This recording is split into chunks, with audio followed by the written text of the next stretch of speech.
magluluto na rin tayo ng ating kalabasa, guys. Ayan. Hindi ko alam kung paano natin gagawin. Nagluluto tayo ng, kasi may mga ampon ako, kaya kailangan magluluto ako. Ayan, meron akong nalutong kanin at nagluluto ako ng baboy. Ayan, guys. Mahina lang kasi kailangan ko ng 1 oras na ipritritong mahina para magiging crispy pata. Ayan. Ayan. Mag-isip natin kung paano natin iluluto ang kalabasa. Ililinis natin para makita kung paano natin iluluto. Kasi may mga ampon tayo. Ayan, kailangan natin pakainin ng gulay ang mga bata.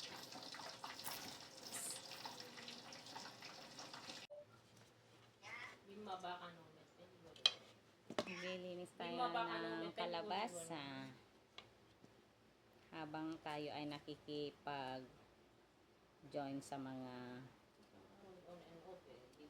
kapatid.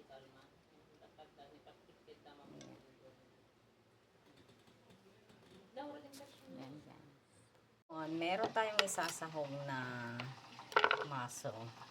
Ayan o.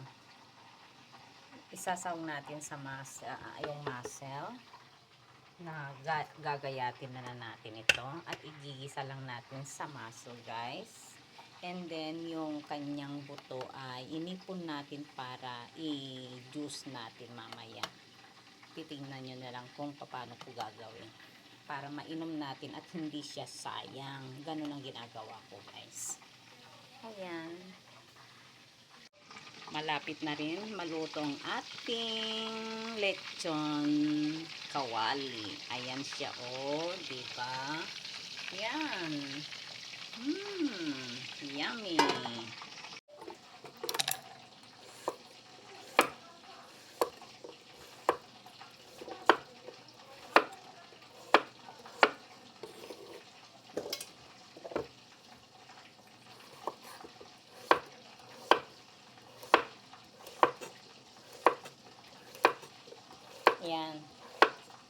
Gagayatin na lang natin, guys. And then, igigisa na natin. Ready na rin yung ating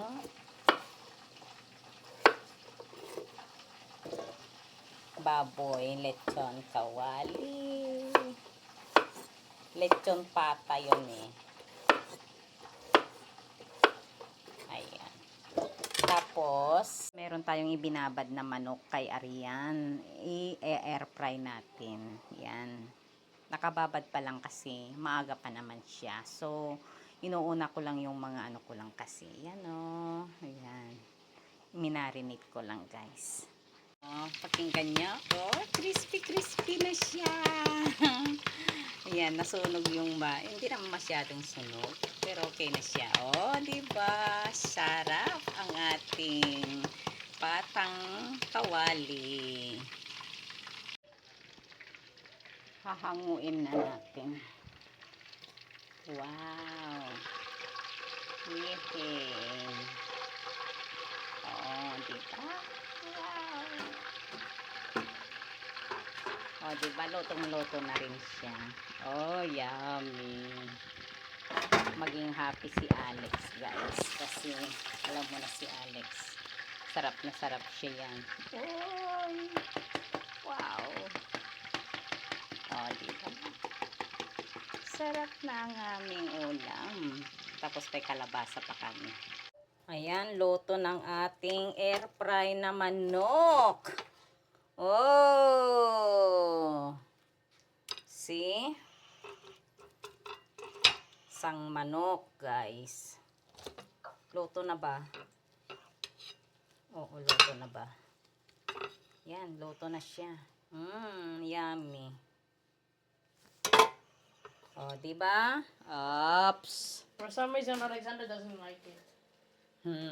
Tapos meron kami ito. At saka kalabasa.